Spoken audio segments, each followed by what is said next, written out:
O nosso sistema ele não está necessariamente tomando uma decisão, ele não está nos dizendo o que precisa fazer, mas ele dá um suporte, ele dá um subsídio a mais, um recurso a mais para que o produtor fale, poxa, eu acho que baseado nisso e baseado no meu conhecimento que eu já tenho, porque o sistema e a tecnologia ele não pode nunca chegar substituindo todo o conhecimento que o produtor acumulou durante 10, 20, 30 anos de trabalho.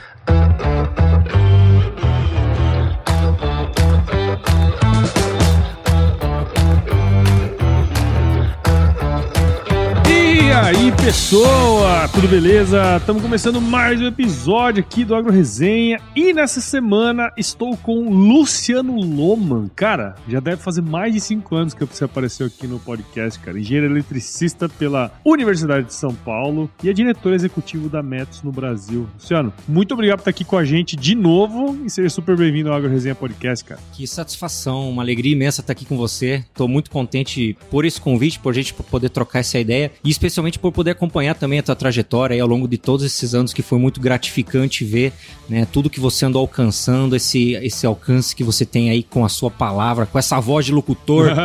Meu amigo, então você vamos trocar uma ideia, show de bola. Valeu. Bom demais. E pra você que tá aí ouvindo, já viu, né? Aqui o Agro Resenha, a porteira não tem tramela pra quem busca se informar sobre assuntos ligados ao negócio, então não sai daí, que esse bate-papo aqui tá muito legal. Firma o golpe, porque nós já estamos de volta.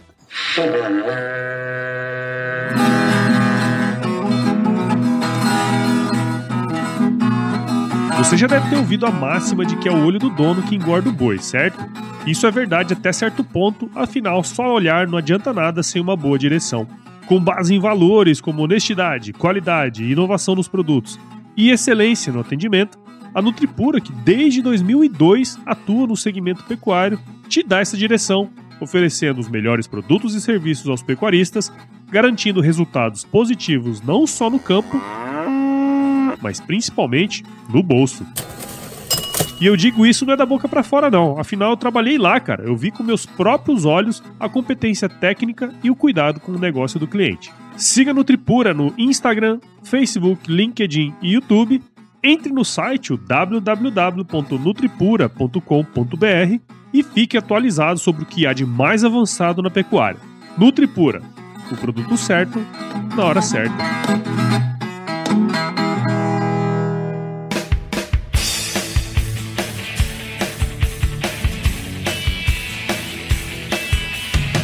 Muito bem, estamos aqui de volta com o Luciano. Luciano, você participou do podcast, se eu não estiver enganado, cara, deve ter sido em 2018, mais ou menos. Então isso faz... uns bons 5 anos, 5 anos. Quase 6, né, cara? Rapaz. 6 anos. Eu lembro que no início eu fazia parte da Nuffield, a gente tinha bastante gente da Nuffield, né, que vinha aqui no podcast, e você acha que foi um dos primeiros, assim, da Nuffield que veio. Na época você falou sobre a sua pesquisa, agricultura vertical e tal.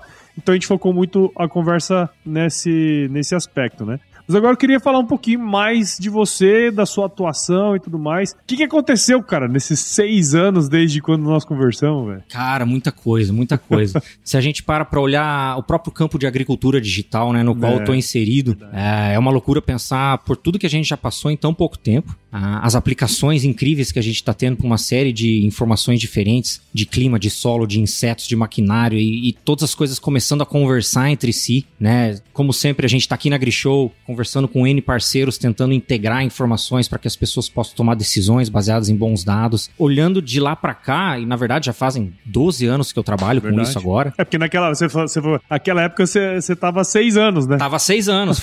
Eu tô batendo recente, ponto aqui. Né? A cada 6 anos eu venho aqui falar com você. Então daqui a pouco você me convida de novo pra gente se atualizar. Mas mudou muita coisa no quesito, especialmente de o alcance que a tecnologia tá tendo, no quesito de conectividade, né? Porque muitos dos dispositivos que a gente usa para gerar informações, tá na hora certa de pulverizar, tá na hora certa de colher, qual que é a minha previsão do tempo, um dado ali de microclima da minha fazenda, tudo isso necessita de redes de comunicação de dados, seja rede de celular, seja satélite, seja qualquer tipo aí de comunicação que faça a informação sair do teu equipamento e chegar na tua mão na hora que você precisa para tomar a decisão. Muito embora os equipamentos em si, quando a gente fala de monitoramento de clima, fundamentalmente nada mudou. as técnicas de monitoramento são as mesmas, os tipos de sensores são muito parecidos, mas a forma como esses dados trafegam e aonde esse dado vai parar e o sistema que ele está alimentando, isso mudou bastante. Se antes a gente via um equipamento de clima, por exemplo, gerar uma informação que, falando um pouquinho de história, a empresa que eu trabalho tem 40 anos. Na década de 90, no final da década de 80, uma estação meteorológica, ela tinha uma impressora. Nossa. Olha isso, você tinha que ir lá no meio do campo, ligar a sua impressora, imprimir todos os dados de clima, você levava aquilo lá, tentava organizar junto com o resto que você já tinha. Eventualmente você ia lá olhar aquele dado e você ia ver se você aprendia alguma coisa com aquilo, se aquilo fez sentido na tua operação, se as tuas escolhas que você tomou no teu manejo foram corretas. Hoje esse dado, ele está instantaneamente conectado num sistema que está te ajudando a tomar decisão se você vai entrar em campo com aquela operação, se você vai irrigar, se você vai pulverizar. Então, a necessidade de um dado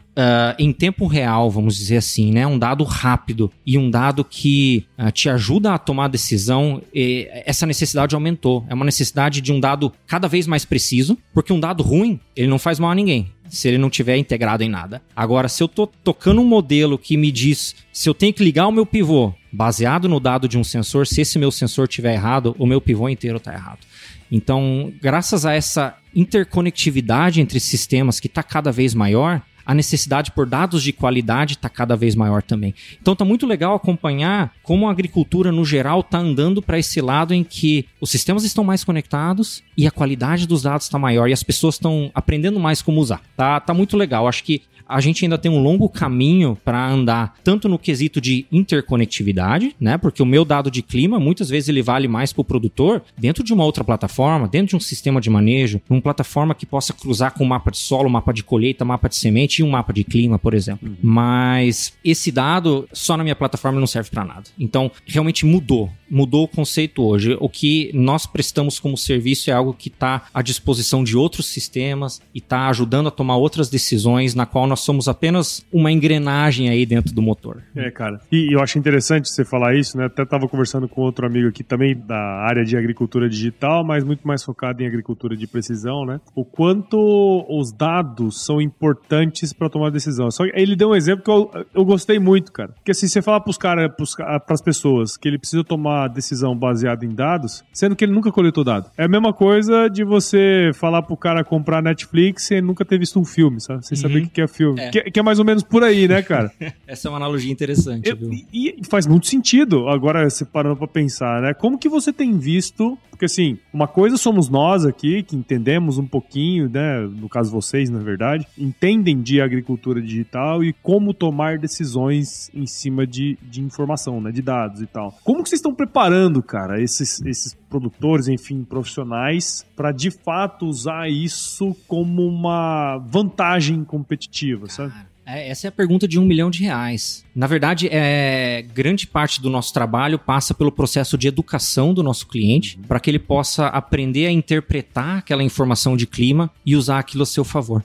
Desde que eu comecei a trabalhar na Pessl, né, na Metos, lá atrás nós já falávamos em sistemas de suporte à tomada de decisão. Então, o nosso sistema ele não está necessariamente tomando uma decisão, ele não está nos dizendo o que precisa fazer, mas ele dá um suporte, ele dá um subsídio a mais, um recurso a mais para que o produtor fale, poxa, eu acho que baseado nisso e baseado no meu conhecimento que eu já tenho, porque o sistema e a tecnologia ele não pode nunca chegar substituindo todo o conhecimento que o produtor acumulou durante 10, 20, 30 anos de trabalho. O que uma ferramenta deve fazer, muito humildemente, é oferecer mais uma camada de subsídio a uma decisão embasada em algo que é real e é do seu próprio campo, onde a gente realmente está acrescentando valor, né? Então, é uma ferramenta de suporte à tomada de decisão, e não é uma decisão que nós tomamos por você. E quando a gente pega um dado de clima, por exemplo, um dado cru, mas a gente só entrega ele na mão do produtor, o produtor não sabe muitas vezes o que fazer com aquilo. Legal, vai chover, não vai. São coisas que o produtor geralmente olha, né? Vai chover e você vai estar quente. Isso. Agora, para ajudar realmente a tomar uma decisão no campo, seja de manejo de irrigação, ou seja de entrada de maquinário para fazer uma pulverização, cabe a nós, que somos especialistas em clima, ajudá-lo a compreender e a interpretar essa informação. Então, nós aplicamos modelos em cima dessa previsão do tempo. Por isso, nós não estamos entregando uma previsão de clima, mas estamos entregando uma previsão de operações. Então, por exemplo, produtor, amanhã, das 11 às 2 da tarde, você tem uma janela péssima para pulverizar. Por favor, pulverize das 8 às 9, que você tem uma janela mais adequada com os fatores climáticos. Então, é basicamente transformar uma informação que seria clima puro em transformar uma informação palpável e que seja mais facilmente interpretável pelo produtor. Assim como, por exemplo, numa operação de manejo hídrico. Então, no manejo da irrigação, a gente não está ali falando só se vai chover ou não, ou qual é o percentual de umidade do solo, mas baseado na umidade do solo, baseado no teu balanço hídrico, baseado na previsão de chuva, amanhã você precisa irrigar tantos milímetros. Então, a gente está transformando algo em algo muito palpável, né? Cara, porque isso aí na minha concepção, é a coisa mais importante. A gente colocar toda a responsabilidade no produtor para ele fazer isso, cara, ele tem 500 mil coisas ele já toma muita decisão. Para se preocupar, né, cara, no dia a dia. É muito difícil. A vida do produtor, quando a gente para entrar na mente dele mesmo, para ver o tanto de decisão que ele toma, a gente passa até a entender por que muitas vezes nós somos pressionados pelos produtores a simplificar a nossa solução. E nós, como engenheiros e como desenvolvedores de tecnologia que serve ao produtor, não adianta a gente entregar o dado para o produtor na maneira como a gente pensa. A gente precisa encontrar um balanço coerente entre simplificação e complexidade e entrega de valor para saber, até aqui a gente pode simplificar. A partir daqui nós vamos estar perdendo funcionalidades, mas vamos simplificar ao máximo para que fique simples para você entender. E eu acho que grande parte também do segredo para um uso de sucesso é a gente permitir que o produtor nos dê o input sobre que condição ele considera boa ou ruim para determinado parâmetro e a gente poder, então, modelar o nosso sistema para isso. Por exemplo, quando a gente fala de pulverização, né, nós conseguimos identificar ali para os próximos 5 dias os melhores momentos para você pulverizar. Mas vamos dizer que o produtor ele tem algumas fazendas diferentes. Em uma das áreas que ele tem, é uma área que sofre um vento constante, que está sempre, vamos dizer, soprando ali, e é uma área que tem um microclima muito característico, onde, por exemplo, o modelo de pulverização estaria sempre dando vermelho. Está sempre ruim, sempre ruim. Falando, mas eu preciso trabalhar. Então nós temos que ajustar os nossos modelos para cada localidade e poder realmente entregar para cada fazenda o melhor possível para se trabalhar dentro do clima. A gente não pode trabalhar o clima como uma unidade que vai ser igual no Rio Grande do Sul ou no Rio Grande do Norte. Nós vamos ter condições diferentes para trabalhar, né, dentro desses diferentes cenários aí de clima. Então, eu acredito que existe uma curva de aprendizado do produtor em aceitar e compreender como abraçar aquela tecnologia, e existe uma curva nossa de aprendizado da indústria em entender como nós servimos melhor ao produtor e em qual etapa do processo de tomada de decisão esse dado é importante. Sim. Porque existe um grande descasamento entre o produtor, o dono da área, a equipe de operação, quanto a como aquela tecnologia vai ajudar e como ela de fato é usada na operação. Se liga só, o que acontece muitas vezes? O produtor vem pra gente e fala, Metos, por favor, vamos fazer um projeto de clima, eu quero monitorar minha fazenda, eu quero fazer o meu manejo, por exemplo, de pulverização apropriadamente. O produtor, ele entende que aquela tecnologia vai ajudar ele a economizar recursos, a ser mais eficiente, a garantir uma boa cobertura na área, etc e tal. Ele sabe tudo. Falou, legal, então vamos implementar. Implementamos o super projeto, ele está com toda a informação na mão. Se a equipe de campo dele não tiver a condição operacionalmente de abraçar aquela tecnologia na sua tomada de decisão, aquilo que a gente está enfiando lá para eles vão jogar contra. Eles vão falar, meu Deus, eu vou ter que usar isso aqui agora, eu já tenho que cobrir essa área inteira. É muito difícil, eu não consigo usar essa ferramenta. Então, geralmente, existe um descasamento entre o produtor e a equipe dele. Então, nem todas as unidades, nem todas as fazendas hoje, os grupos, têm a maturidade operacional de conseguir usar de fato uma ferramenta de suporte à tomada de decisão no momento em que ela tem que ser tomada. Porque quando aquela decisão está tomada, o pessoal só quer ir cobrir a área. Eu tenho que fechar isso aqui. Se eu ficar olhando essa ferramenta aí, eu nunca vou pulverizar. Então, há de ter uma sincronia entre o que o produtor quer, entre a equipe dele, o que a equipe consegue fazer, como ela consegue realizar esse trabalho com o uso da tecnologia. Cara, muito interessante.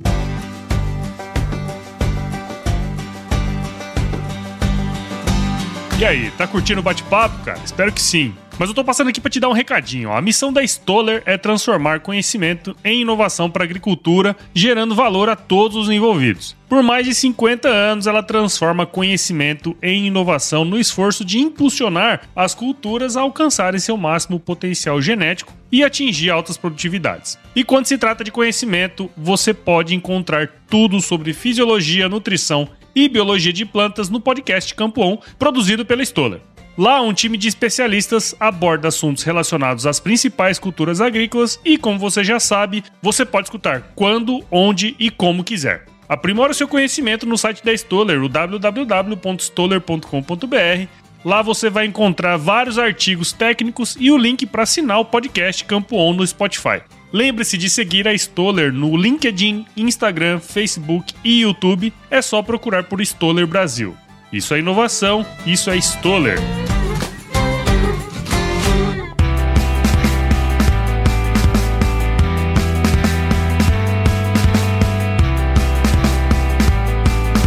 Eu fiz até pelo meu trabalho agora novo lá no AgriHub, né? A gente fez uns levantamentos de dores, né? De produtores. E eu, coincidentemente, porque eu tava no IMEA, eu fiz esse mesmo levantamento lá em 2017. E a previsão de clima sempre aparece. Na verdade, ou a falta, né? A falta de acurácia, enfim, uma série de coisas, né? É sempre uma dor que aparece, cara, entre os produtores. Eu não sei o quão vocês também veem essa questão, mas como melhorar isso, cara? O que precisa ser feito? Porque assim, óbvio, nós entendemos que tomar decisões baseadas em informação é o caminho mais lógico e certo que a gente tem para seguir. Mas ter as informações hoje parece que é mais difícil. Olha, é um desafio, viu? Quando a gente pensa no clima, seja pelas razões certas ou erradas, o clima tá sempre na cabeça do produtor. Sim. Né? E especialmente nesses últimos anos em que tantas regiões do Brasil passaram por momentos de dificuldade, né, em relação ao clima, nós estamos notando uma demanda cada vez maior dos produtores. Muitas vezes os produtores que tiveram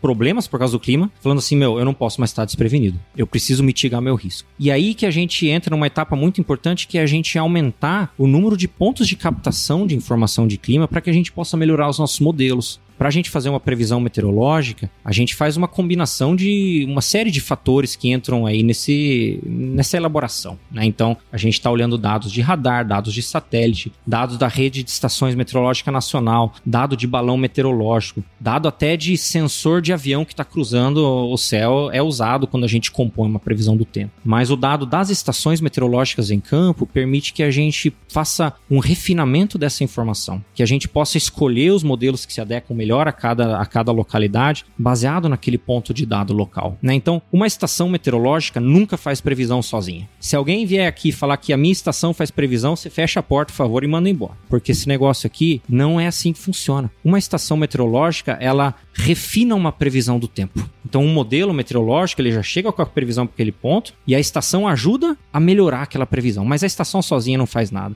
Agora, quando a gente tem uma rede com maior densidade de estações meteorológicas, com dados de qualidade, com sensores calibrados, né, realmente com um cuidado com essas estações, esses dados que são coletados em campo, eles servem como referência para a gente melhorar o nosso modelo de previsão. Entendi. Agora, se o meu dado é ruim, se a minha estação não está bem cuidada, se o meu dado está descalibrado, se o meu sensor não está funcionando, ele piora o modelo. Então é muito sensível, né? A gente não tem hoje como chegar aqui e falar, poxa, eu te faço uma previsão do tempo com 95% de assertividade. Isso também não existe ainda no Brasil, especialmente, é muito difícil. Nossas chuvas têm um padrão muito, vamos dizer, muito peculiar. Muitas vezes são chuvas convectivas, são muito difíceis de prever. Então, quanto mais pontos de observação a gente tem com qualidade e com continuidade, porque isso também é muito difícil. Eu vi, infelizmente, muitos projetos de monitoramento climático iniciarem e pararem, por falta às vezes de manutenção de equipamento, às vezes mudou a equipe de sei lá o quê, especialmente com o governo, a gente vê isso muitas vezes, né? Infelizmente os projetos não têm continuidade. Então, para a gente melhorar as nossas previsões, nós precisamos não só de mais pontos de observação, mas a gente precisa também de continuidade nessa observação, a gente precisa de cuidado com os dados e gradualmente novas técnicas de inteligência artificial, de machine learning, tem um monte de coisa vindo, né? Quando a gente olha hoje para a assertividade da nossa previsão, a nossa previsão de uma semana hoje tem assertividade do que tinha previsão de 3 dias há 20, 30 anos atrás, né? Então a gente tem um horizonte maior de confiabilidade na previsão, mas os incrementos de melhoria na previsão, eles são pequenos. É pouquinho a pouquinho. É igual o Usain Bolt quebrando um recorde depois do outro, né? Então é um trabalho de formiguinha. Cara, porque assim, querendo ou não, previsão sugere que a gente tenha que ter bastante informação prévia para poder fazer, né? Quer dizer, sei lá, eu posso ter até uma estação meteorológica na minha fazenda há 2 anos. Quer dizer, provavelmente eu vou ter 365 vezes 2 informações, né? E, cara, isso não é nada do ponto de vista de série histórica, né? E se a gente olhar, né, o que é uma estação meteorológica, ela é um ponto de observação a 2 metros de altura, mas a atmosfera tem N camadas, tem quilômetros de altitude, tem muitos blocos que estão interagindo entre si, né? Tem correntes, então é uma conjunção de muitos fatores. E olha só como essa questão de previsão é interessante quando a gente olha para a questão de educação do nosso público. Grande parte de você usar bem uma informação de clima a teu favor é você entender que é tudo um jogo de probabilidade. Uma previsão meteorológica que te diz que você tem 80% de chance de chuva num dia, significa o quê? Que em 10 oportunidades, 8 vão chover e 2 não vão chover. Ou seja, essas 2 oportunidades em que não chove, a previsão também acertou. Então, se o cara fala, pô, mas tinha 80% de chance de chuva. Pois é, mas esse aqui era um dos dias que estava no 20%. Então, é saber jogar com essa probabilidade e entender que esses números, às vezes, podem te contar coisas nas entrelinhas, né? É saber como manejar isso. Muitas vezes é um jogo de risco. Mitigação de risco, estratégia, até onde eu posso ir. Mas eu particularmente acho esse um dado muito curioso. Um outro dado de previsão de clima, olha que interessante. Quando a gente faz uma previsão de tempo, né? Todo mundo trabalha com um grid. Seja um grid de 10 km, um grid de 20 km, né? E dentro desse grid a gente tem esses quadrados aqui de x por x quilômetros. Vamos dizer que seja de 10 por 10, tá? Se uma previsão meteorológica te diz que vão chover 50 milímetros nesse grid, tá? Se em metade do grid chover... Se uma previsão meteorológica diz que vai chover 50 milímetros nesse quadrado, isso significa que esses 50 milímetros estariam uniformemente distribuídos dentro desse quadrado, certo? Se em metade chover 100 milímetros e na outra metade chover 0, a previsão acertou. Mas a galera onde choveu muito tá puta porque choveu demais, e a galera onde não choveu tá puta porque não choveu. E falou, mas eu errei chover 50. Então, tem muitos detalhes envolvidos aí pra gente interpretar uma previsão e dizer se ela tá certa ou se ela tá errada. Tudo depende do âmbito maior, de você entender o que tá ao teu redor. Não, mas você é o cara da empresa do negócio. Você cara, mal e mal, eu sei, cara. Tô aprendendo, eu sou um estudante eterno aí. Não, porque é engraçado, porque o produtor vai dizer, mas você fala isso porque você vende esse negócio, né? Mas, porra, a hora que você para pra analisar as informações é assim mesmo, né, cara? Você tá trabalhando com probabilidade, né? Agora você falou uma coisa aí que eu fiquei curioso, que é essa questão das... porque assim, até comentei num outro episódio sobre a lei de Moore, né? Que fez lá atrás, cada 10 anos dobra a quantidade de informação. Isso aí tá cada vez mais rápido. Na verdade, não tá nem durando 10 anos mais, né, cara? Nós conversamos há 6 anos atrás e muita coisa mudou desde então, né? Nossa, a rede triplicou, não foi só dobrou, não. Entendeu? Muita coisa. Agora, o que você tá vendo, né, dessas novas tecnologias? Você falou de IA, você falou de machine learning, enfim, uma série de coisas. O que você tá vendo que vai acontecer ou que está acontecendo com essas novas tecnologias que podem beneficiar esse sistema, né, de previsão, enfim, de essas questões? Esse é um excelente ponto. Eu acho que fundamentalmente não tem nada de muito fora da curva. O que realmente está acontecendo mais é, de novo, voltando à palavra integração.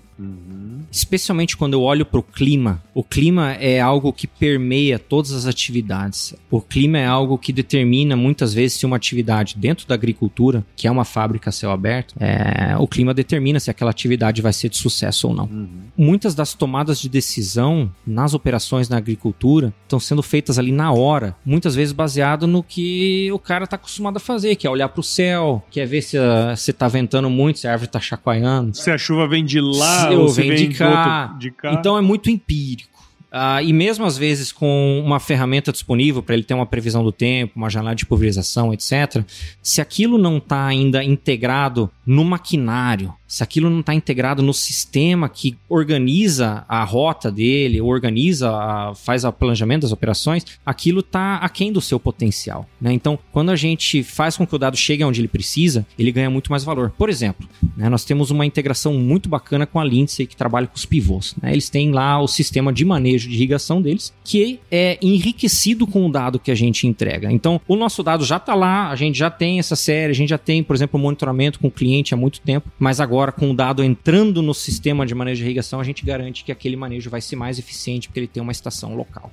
Um ponto que me vem à mente, assim, o que eu vi, que há uma mudança de paradigma dentro do monitoramento, a gente sair do modelo onde o monitoramento de clima baseava-se em grandes estações meteorológicas e agregadores de vários sensores, por exemplo, aquela estação completona, chuva, temperatura, vento, radiação, umidade do solo, pressão barométrica, tudo lá. Hoje em dia, a gente está com tudo espalhado. A gente está medindo a umidade no solo num ponto, a gente está medindo chuva no outro ponto, a gente está medindo temperatura aqui, a gente está medindo temperatura a 10 metros, a gente está fazendo inversão térmica. Então, os sensores estão conectados individualmente. E os sensores conectados individualmente, eles podem estar aonde eles precisam estar. Eles não precisam mais estar grudados ao redor da sua estação meteorológica. Então, a gente tem uma maior granularidade, uma maior resolução nas informações com os sensores conectados individualmente, que hoje estão conectados individualmente só por causa do avanço de muitas redes de comunicação. Com o avanço do 4G, do 5G, do Narrowband IoT, o avanço das redes satelitais, o avanço das redes de rádio LoRa, né? A gente trabalha com todas essas tecnologias, por exemplo. Então, hoje, devido a essas tecnologias novas, a gente consegue posicionar o sensor aonde ele é necessário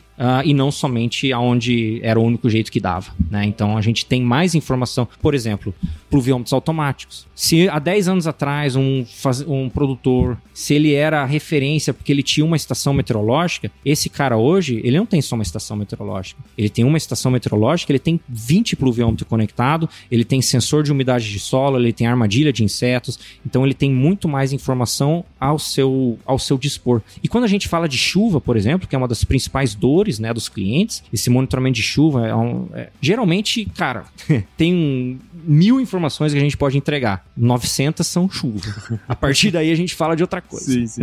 E geralmente a pergunta que nos chega é assim, ó, para quanto que vale uma estação meteorológica, né? E aí a pergunta é aquele famoso depende, né? Porque se tem muitos parâmetros, por exemplo, que não vão ter uma variabilidade espacial muito grande, por exemplo, a temperatura. Se eu não tiver na Serra Gaúcha, muito acidentado, tal, vamos dizer que eu tô num terreno plano, tranquilo, um dado de temperatura aqui ou um dado de temperatura daqui a 5 km vai ser muito parecido. Agora, um dado de chuva daqui e um dado de chuva daqui a 500 metros, eu já não tenho mais o que dizer, porque eu só consigo garantir a chuva em cima do pluviômetro. Você já andou na estrada que você entra na chuva e você sai da chuva? Você vê o pivô que só chove de um lado, não chove do outro, né? Então, nós necessitamos de mais pontos conectados para, de fato, ter uma informação relevante. Então, com as tecnologias mais avançadas, a gente pode ter hoje vários pontos de coleta, ao invés de a gente estar tratando a fazenda como se fosse um único clima. Ah, legal. Isso aí é uma coisa interessante, né, cara? Porque cada tempo que passa mais, a tecnologia vai possibilitar que existam maneiras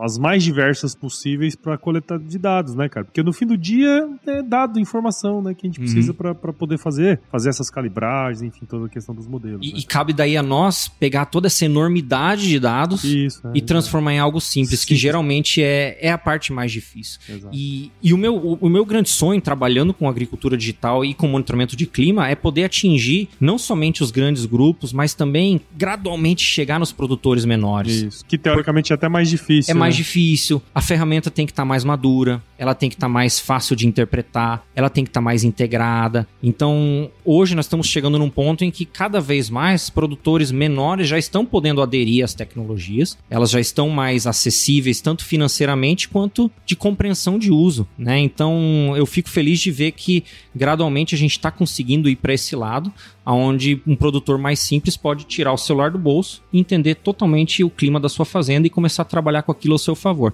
Então, se há 10 anos atrás a gente trabalhava com clima somente com os grandes grupos, com grandes companhias agrícolas, hoje o produtor pequeno ele já pode ter essa tecnologia a seu favor de maneira muito simples, muito intuitiva, porque durante todo esse tempo nós estivemos aprendendo como é que o produtor precisa dessa informação, em que hora ele precisa. Tem que ser no bolso, né? Tem que ser no celular. Todo mundo tá ali. No fim do dia é isso, né? O dinheiro tá na hora. O que importa é a última linha, né, cara? Legal, muito bacana, cara. Agora sim, pra gente mudar de saco pra mala aqui, né? Mudar o rumo dessa prosa aqui. Acho que, é muito legal, né? Saber que tem se pensado muito em como melhorar isso, porque, como eu falei, é sempre uma dor que aparece, né? Dentro dos levantamentos, enfim, das coisas que a gente conversa. Mas vamos pro outro assunto aqui, cara. Naquela época que a gente conversou, a gente falou sobre o seu projeto lá da Nuffield e tal. E olha só, hoje você é a cabeça por cima aí da Nuffield, cara. Que só coisa. dá uma pincelada aí pra quem ainda não conhece a Nuffield.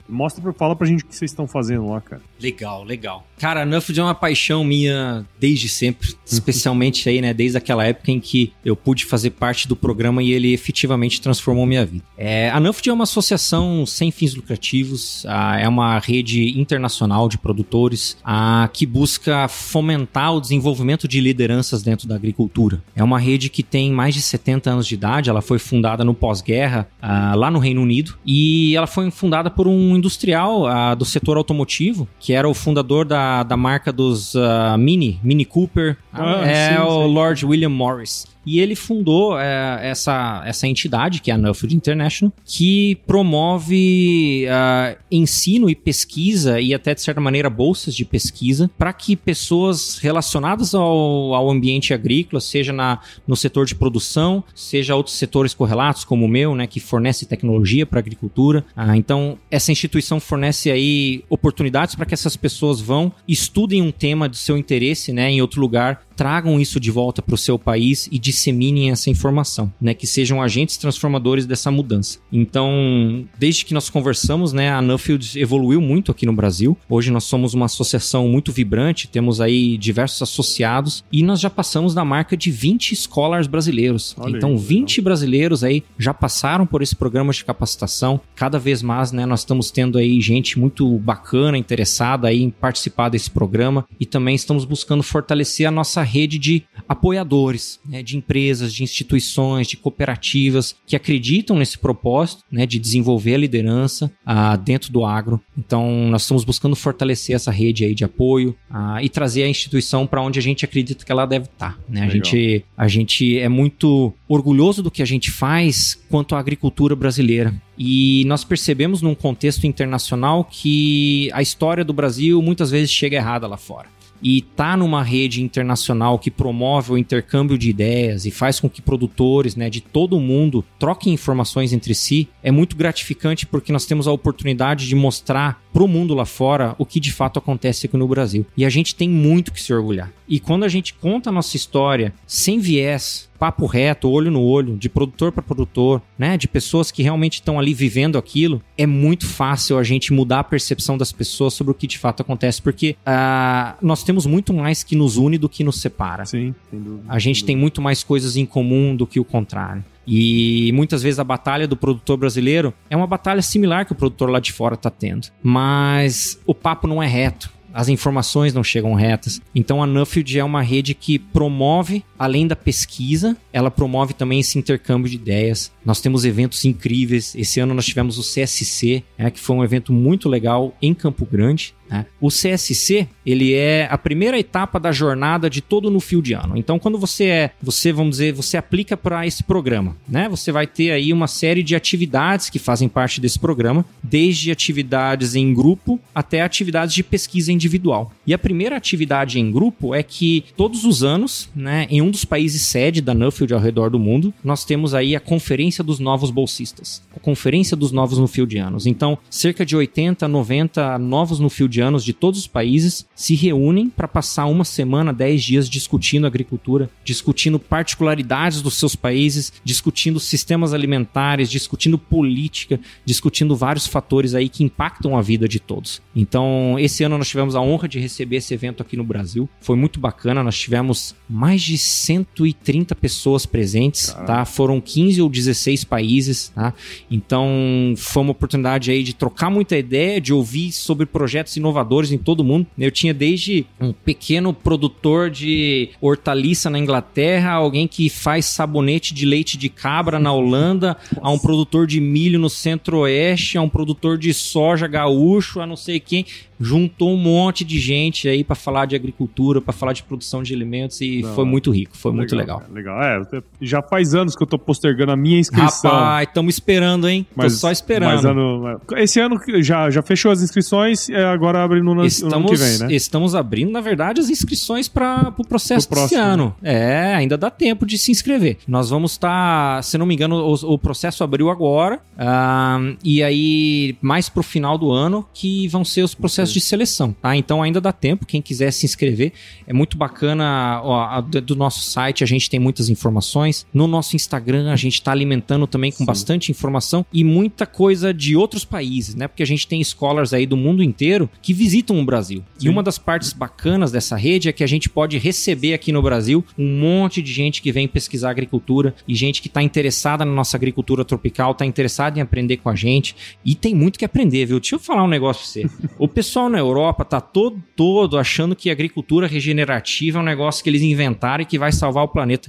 E realmente, é muito legal. Agora, ninguém falou pra eles que a gente tá fazendo plantio direto há 40, 50 anos? O que acontece que eles vêm aqui tentar... A agricultura mais regenerativa que a nossa não existe. O pessoal tá descobrindo plantio direto agora. Eles têm muito que aprender com a gente aqui. E sem soberba. Na verdade, é porque nós fizemos parte disso. Na verdade, foi uma necessidade nossa, né, cara? Assim... E a gente fica feliz de compartilhar com o mundo. Mas não ache que você inventou e que você tá salvando. Eu acho que todo mundo pode aprender com todo mundo. É isso aí, cara. Muito bom, viu? A gente nem organizou roteiro nenhum. Você viu que saiu coisa boa pra caralho, cara. Luciano, de novo, obrigado de novo por você ter topado essa conversa, né? Estamos diretamente da AgriShow aqui, conversando pessoalmente. Da outra nós gravamos à distância, né, cara? A P5 gentilmente cedeu esse espaço aqui pra gente fazer Show de bola, gravações. Tá chique demais, hein? Tá muito bonito, demais, né? Isso aí. Tá muito bonito. A imagem aqui é muito bonita. O que eu tenho pra te dizer? Obrigado, parabéns pelo seu trabalho, não só na empresa, né, que você representa, mas também na Nuffield, né, que é uma organização que eu particularmente gosto muito. Fui associado, saí e tal, mas, cara, é uma associação que eu particularmente gosto muito, cara. Então, parabéns aí. Né? Te agradeço de novo pelo convite. Tenho muita satisfação em estar aqui com você, trocar essa ideia, falar de agricultura digital. Fique à vontade aí para nos procurar. A Métodos Brasil tá aí nas redes sociais, também a Nuffield, e a gente tá aberto aí para trabalhar junto aí nas diferentes esferas. Maravilha. Tamo junto, meu amigo. Cara, como que quem tá escutando a gente aqui agora pode acompanhar seu trabalho, então? Começa pelas redes sociais. Procura a gente lá no Instagram, Métodos Brasil. Tamo no LinkedIn também, tá? Métodos Brasil tá presente, bem como a Nuffield. Nuffield se pronuncia N-U-F-F-I-L-D. Nuffield Brasil. E lá a gente posta muita coisa legal de escolas de outros países que estão pesquisando agricultura ao redor do mundo. Tá tudo centralizado lá. E é bem interessante ver a perspectiva do pessoal de outros países, né? Sobre o que acontece no agro, não só daqui, mas de outros lugares também. Cara, acho que quando você participou do AgroResenha a primeira vez, ainda não tínhamos o nosso quadro magnífico, que é o quiz. Opa! Vamos nessa? Vamos lá!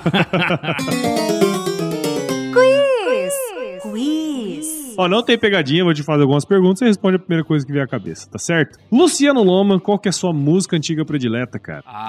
Velho. Predileta é Pink Floyd, viu? Olha aí. É Pink Floyd, Comfortably Numb. Boa, show. E, cara, conta pra gente qual que foi o lugar mais legal que você já visitou. Pra fazer turismo, Bonito MS. Aí. Que lugar maravilhoso. Olha, eu tive a alegria de ir pra alguns lugares do mundo fazer turismo, mas o lugar mais lindo de todos estava no Brasilzão, cara. Bonito, né? Bonito é beautiful. É muito beautiful. Legal, cara. E na cozinha, qual que é a sua especialidade, velho? Comer. Não, eu faço uma panqueca ajeitada, eu consigo fazer alguns pratos. O problema é o seguinte, a minha culinária, os pratos não tem nomes. Eles vai da inspiração, vai o que tem na geladeira, a gente junta as coisas ali e sai mágica. Mas quem faz mágica mesmo é a minha esposa, a Ivana, ela tem o tino aí pra culinária. Ela manja dos Paranauê. Manja. Cara, indica um livro aí pra gente que de alguma maneira impactou sua vida, que você pode compartilhar aí. Cara, As Plantas e o Clima, professor Homero, lá do Rio Grande do Sul.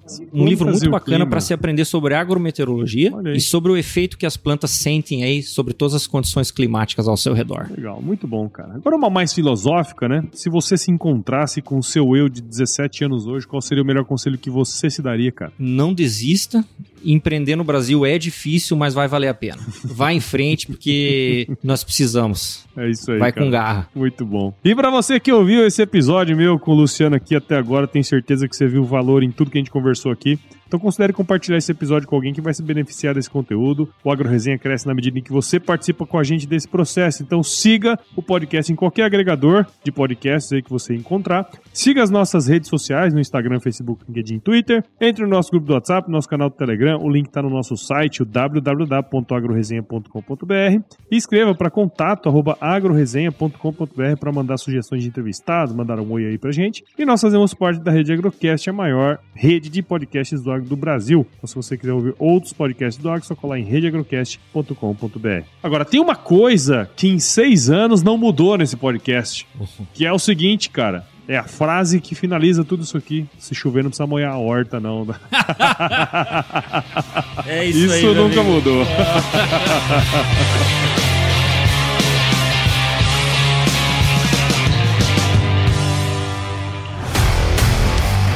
E aí, você gostou desse podcast? Se gostou, considere compartilhar esse episódio com alguma pessoa que irá se beneficiar desse conteúdo e nos ajude a alcançar ainda mais pessoas. O roteiro e a apresentação desse episódio foi do Paulo Ozaki, a produção do Agro Resenha e a edição do Senhor A.